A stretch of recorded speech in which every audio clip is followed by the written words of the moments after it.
Parang magiging minahan ng ginto ang 2026 para sa mga doktor ng leeg. Kasi grabe, parang araw-araw tayong nalilito sa tindi ng pabago-bagong geopolitics. Mga 24 na oras lang ang nakalipas, pinag-uusapan ko pa ang mga posibilidad para sa Project Freedom, ang sistemang gustong itayo ng Estados Unidos para mailikas ang mga barkong naipit sa loob ng Gulpo. Tapos si Marco Rubio ay parang nag-audition para maging nominado ng Republican sa 2028/nagdaos ng press conference bilang pamalit kay regular na press secretary Caroline Leavitt na naka-maternity leave na yon. Magaling si Marco Rubio sa pagsalo na naman sa isang bakanteng posisyon sa White House. Sabi nga ni Marco Rubio, tapos na ang operasyon. Epic Fury ang tawag ng administrasyon sa digmaan sa Iran. Inabisuhan na ng Pangulo ang Kongreso na tapos na tayo sa bahaging yon. Nandito na tayo sa Project Freedom. Maliban na lang siguro kung hindi pa. Kinahaponan, inanunsyo ni Trump sa Truth Social na ipagpapaliban muna ng kaunti ang Project Freedom para makita kung posibleng maisapinal at mapirmahan ang isang kasunduan sa Iran. Ngayong umaga, naglabas ang Axios ng artikulong US at Iran, papalapit na sa isang pahinang memo para tapusin ang digmaan ayon sa mga opisyal. Pero kapag binasa mo ang artikulo, malalaman mong ang isang pahinang memo ay hindi magtatapos sa digmaan. Ayos! At para lang makasiguro, nag-post si Trump sa Truth Social ilang oras pagkatapos noon tungkol sa kung paano magiging bukas ang Hormuz para sa lahat, kabilang ang Iran, o magsisimula ulit ang pambobomba sa mas mataas na antas at tindi kaysa dati. Kahit nakakatawa ang mundo natin, naniniwala akong may konting lugar pa rin para sa maingat na pag-asa.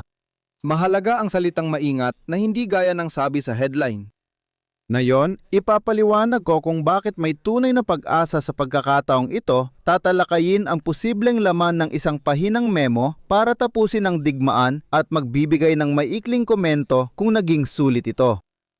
Pero una, optimismo. Alam ko namang madalas magsalita ng kung ano-ano ang administrasyong ito. Natutuwa ako na mas maraming tao ngayon ang alam na dapat baliwalain ang mga mensaheng iyon. Kasabay nito, nagkaroon ng labis na pagwawasto kung saan agad na binabaliwala ang mga anunsyo ni Trump kahit pa sinasabi niya ito kasabay ng magastos na aksyon. Hindi natin pinapansin ang ikalawang bahagi ng kasabihan kaya dapat natin itong bantayan. Kahapon, napansin ko ang mga kakulangan ng Project Freedom.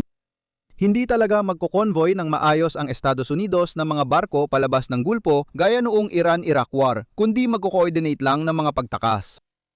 Hindi talaga papayag doon ang Iran. Mas mainam na sabing ito ay pagbuti kumpara dati, ngunit hindi pa rin ito solusyon para maibalik ang pagpapadala ng mga barko sa Gulpo sa antas bago ang digmaan. 2 barko talaga ang nakalusot sa programang yon. Hindi na masama, lalo na kung isasaalang-alang ang ikli ng panahon na tumagal ang programa. 2 ay mas mabuti kaysa wala, pero kulang pa rin ito. Sa kabila ng yabang ng media, kinikilala ng administrasyong Trump ang limitadong kakayahan at panganib ng sistema habang binabanggit na may ginagawa sila. Mahalaga ito dahil ang pansamantalang paghinto ng programa ay nagpapakita ng totoong impormasyon. Mula sa paunti-unting paglabas ng mga barko mula sa Gulpo, magiging wala ng barkong lalabas mula sa Gulpo kahit pansamantala lang. Ang dahilan kung bakit mo ito gagawin ay dahil iniisip mong may malaking posibilidad na may mas magandang solusyon na darating sa lalong madaling panahon. Ibig sabihin, luluwagan ng Iran ang mga restriksyon sa pagdaan sa Hormuz at masisiguro ang kaligtasan ng lahat. Dahil dito, bagamat madaling balewalain ang isang post sa Truth Social, sa tingin ko may dahilan para sa maingat na pag-asa rito. Gayunpaman, gusto ko ring sabihin na kung may 20% tsansa ng kasunduan sa mga susunod na araw, mainam na pansamantalang itigil ang delikadong estratehiya ng paglikas. Sa madaling salita, pwedeng isipin na mahirap umusad sa kabuuan kahit magandang balita ang paghinto ng Project Freedom. Diyan tayo dadako sa pinakaubod ng ating pakikipagsapalaran na yon, ang nilalaman ng isang pahinang memo na, ayon sa sabi-sabi, ay magtatapos ng digmaan. Well, hindi. Basahin muna natin talaga ang nilalaman ng artikulo. Marami sa kondisyon sa memo ay nakadepende sa pinal na kasunduan, kaya posibleng muling sumiklab ang digmaan o manatili ang kawalang katiyakan kahit tuminto na ang labanan, pero walang totoong resolusyon. Ngayon, gusto ko munang ipaliwanag na sa internasyonal na ugnayan, walang talagang bagay na ganap na pinal. Walang mga kontratang maaring ipatupad mula sa labas. Kung hindi na gumagana ang sistema para sa kanila, pwede silang magsimula o muling magsimula ng bigmaan. Malaki ang pagkakaiba ng isang pahinang memo na natatapos ng digmaan at isang pahinang memo na gagabay sa mga susunod na negosasyon ng mga partido. Para sa akin, dahilan ito para maging optimistiko. Posibleng mapalawig ang tigil putukan at magkaroon ng kasunduang kusa nilang ipatutupad. Gayunpaman, alam kong hindi dapat pangunahan ng mga bagay, magbilang ng sisiw bago mapisa ang itlog o gumamit ng iba pang kasabihang may kinalaman sa hayop. Tingnan natin ang nilalaman ng memo na sinasabing magwawakas sa digmaan.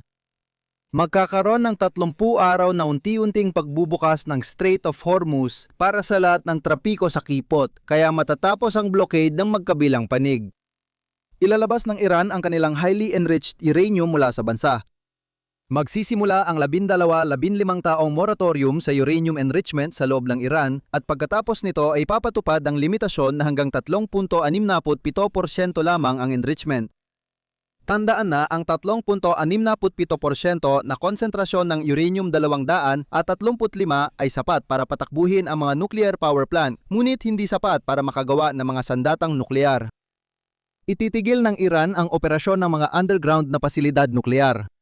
Mangangako ang Iran na hindi kailanman gagawa ng mga sandatang nuklear, isang lubos na walang saysay na hakbang sa mundo ng internasyonal na relasyon kung maaari lang akong sumingit.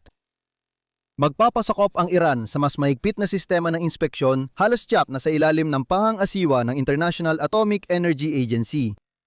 Mahalaga ito dahil natitiyak ng mga inspektor na sumusunod ang Iran sa kasunduan. Aalisin ng Estados Unidos ang mga parusang ekonomiko sa Iran at palalayain ang mga nakapirming pondo nito.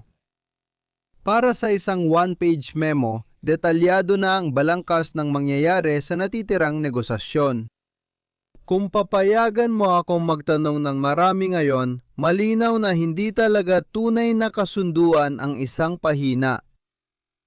Kung unti-unting bubuksan muli ang kipot, ano ang magiging order ng pagtanggal ng blockade ng bawat bansa?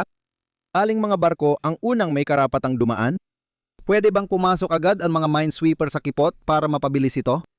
Sino ang magbibigay ng mga minesweeper? Mabibitag ba ang Europa sa prosesong ito, gaya ng lagi kong babala? Mauuna ba ang Pransya ngayong kakanunsyo lang nilang ililipat ang aircraft carrier sa Red Sea bilang paghahanda sa mabilisang pagpunta sa Hormuz? Sino ang kukuha ng highly enriched uranium mula sa Iran? Paano ang chain of custody kapag inilipat ito mula Iran sa iba? Anong mangyayari sa uranium pagkatapos?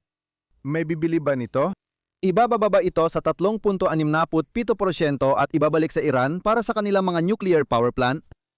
Paano susuplayan ng Iran ng fuel ang kanilang mga nuclear power plant kung hindi ganoon?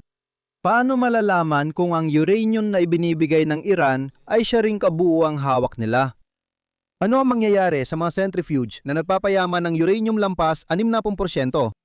Masisira ba ang mga iyon? Ilalagay ba ang mga iyon sa 24 oras, 7 araw na pagmamanman ng IAEA? Gaano kabilis makakapagpasya ang mga inspektor na bumisita sa isang lugar? Sino ang may karapatang magtakda ng desisyon kung aling mga lugar ang pipiliin? May limitasyon ba sa nasyonalidad ng mga inspektor? May limitasyon ba sa pupuntahan ng inspectors? Sa mga idineklarang lugar lang ba sila pwede? Paano kung naniniwala ang Estados Unidos na may hindi idineklarang lugar ang Iran para magpayaman ng uranium? Pwede bang dalawin ng IAEA ang lugar na yon? Paano ang ibang pasilidad militar? Nababahala ba ang Iran na baka mabunyag ang mahahalagang lihim na hindi nuklear dahil sa pagbisita ng IAEA sa bansa? Sino sa Iran ang lalagda sa kasunduan? Naniniwala ba ang US na walang sub-state actor na susubok na pahinain ang kasunduan? Anong ginagawa natin? Anong nangyayari? Sa isang punto, kailangan nating suriin kung may saysay ba ang lahat ng ito. Sa ngayon, sa tingin ko, sulit namang tuklasin ang mga detalye ng tanong na yan sa pangkalahatan. Kahit nag-aalinlangan ng administrasyon ni Trump kung pagpapalit ng rehimen ang layunin ng digmaan, mahirap ipaliwanag ang tiempo ng pagsisimula nito kung hindi yon ang layunin. At sa ngayon, mukhang nabigo yon. Magdadalawang isip akong magbigay ng matitinding pahayag dahil malaki ang pinsala sa pamahalaan ng Iran at maaring makaapekto ito sa mga mangyayari sa bansa sa mga susunod na taon. Ibig sabihin, maaring magkaroon ng pagpapalit ng rehimen pagkalipas na isang taon na hindi mangyayari kung hindi sinimula ng Estados Unidos ang digmaan. Ngunit haka-haka pa lang ang lahat at ang inaasahang pagpapalit ng rehimen ay mas mababa kaysa nung simula ng digmaan. Sa nuklear, di maganda ang mga palatandaan. Ang tagal ng kasunduan ay kapareho ng Joint Comprehensive Plan of Action na pinirmahan sa panahon ni Obama. May dalawang dapat tandaan dito. Una, ang JCPOA ay nilagdaan mahigit isang dekada na ang nakalipas at ang 10 hanggang 15 taon mula 2026 ay mas mahaba kaysa 10 hanggang 15 taon mula 2015. Pangalawa, malaking bahagi ng depensang panghimpapawid ng Iran ang nawasak kaya kailangang itayo muna ito bago maprotektahan ang nuclear program. Yun naman ay may konkretong epekto sa pagsulod ng Iran sa kasunduan. Sa kahabaan ng kipot ng Hormuz, parang tabla lang ang labanan kung ipagpapalagay na babalik ang mga partido sa dating kalagayan, gaya ng kasalukuyang mungkahi. Nakikita ko pa rin na tinatalakay ng mga pangunahing news outlet kung paano nagbago ang mundo na matutunan ng Iran ang kapangyarihan nito sa Hormuz, isang mababaw at nakakatawang pagkakamali ng mga baguhan. Matagal nang alam ng Iran ang kapangyarihan nito sa Strait. Ginamit nila ito sa labang ito at gagamitin pa rin nila ito sa hinaharap. Ang huling bahagi, bagamat di pansin sa kanluran pero mahalaga sa mga kaalyado sa rehiyon, ay nawala na sa Iran ang kakayahang magpalawak ng impluwensyang militar sa rehiyon sa hinaharap. Hindi na kaya magpadala ng Iran ng parehong antas ng tulong militar sa kanilang mga kaalyadong grupo kaya mas magiging madali para sa Saudi Arabia at Israel sa mga darating na taon. Ngayon, sulit ba ito? Usaping pampolitika iyan, kaya iba-iba ang sagot ninyo. Walang duda na malaki ang gastos ng Estados Unidos sa mga kagamitang ginamit sa operasyon. Walang duda na ang pagbabalik ng Strait sa dati nitong kalagayan ay hindi na mababawi ang lahat ng pinsalang pang-ekonomiya na naganap sa pagitan ng panahong iyon. Lalong nainis ang mga tradisyonal na kaalyado ng Estados Unidos dahil dito. Nababahala ang mga mamimili sa Amerika sa pagtaas ng presyo ng gasolina. Siguradong magpapatuloy ang dismaya ng mga mamimili sa Amerika matapos ang 6 na buwan habang lumalabas ang epekto ng pantaas ng presyo ng pagkain. Dapat nating balikan ang mga epekto nito pagkalipas ng 6 o 7 taon, lalo na sa mga geopolitikal na kahinaang nilikha ng Estados Unidos para sa sarili nito. Ang punto, may mga naging gastos, may mga naging benepisyo at nasa sayo kung paano mo bibigyan bigat ang mga gastusing yon kumpara sa mga benepisyong yon. Kaya ano ang mga pangunahing aral natin para sa araw na ito? Ako ay magiging maingat na optimistiko tungkol sa balita ngayong araw kahit na ang pagbuti mula sa dating kalagayan ay hindi nangangahulugan ng positibong inaasahan sa kabuuan. Mag-ingat sa pagbibigay kahulugan kung gaano kalaki ang nagagawa ng isang pahinang memo sa pagtakda ng pinal na kasunduan. At batay sa objetibong impormasyon tungkol sa nangyari sa kipot, sa huli ay nasa iyo pa rin ang desisyon kung ito ay #worth. Ikaw pa rin ang magpapasya kung ano ang susunod mong papanoorin. Siguro isang kaugnay na video mula sa channel na ito o Geopolitics Helpline video mula sa second channel. At kung nagustuhan mo ang video nating ngayon, paki-like, share at subscribe at magkikita tayo sa susunod. Ingat ka lagi!